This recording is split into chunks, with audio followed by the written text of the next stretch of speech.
Ir jis taip žnektelna prieš mane į tą kėdę, toks augaluotas vyras, jisai pasakoja apie tai, kaip jam skaudu yra, kad jis negali būti mylintis, šiltas, empatiškas tėvas savo sūnui. Ir jisai sako, aš šitaip dėl to pergyvenu, aš taip stengiuosi, bet man neišeina, man pastoviai pratrūksta pyktis, aš pridarau nesąmonę, aš kitą dieną gailiuosi dėl to, kad taip atsitiko. Ir aš tada puolu į tokį bejėgiškumą, beviltiškumą. Aš taip apsidariau, mūsų toj salėje buvo salė iš tokių plytelių, tokių kvadratinių padaryta ir aš sakau, tai važiuok, dabar vienoje kambario pusėje bus viena plytelė, kuri reprezentuoja tą tavo jautrąją pusę, kitoje pusėje salės bus plytelė, kuri tą piktą, tokią pratrūkstančią pusę.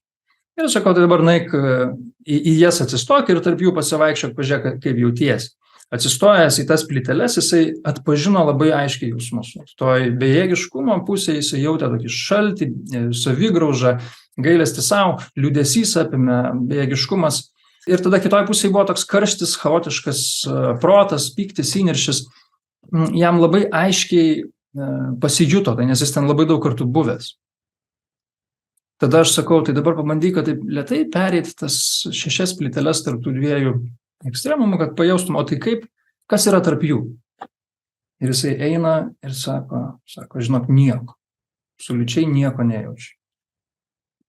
Kas vat įdomu buvo, kad jisai labai aiškiai žino, kaip yra gale, kaip yra kiekvienoje iš tų skirtingų polių būti, bet nieko absoliučiai nežino apie tai, kaip nueina iki ten, kaip jis atsiduria nuo vieno iki kito, kaip jis pereina tą tarpą.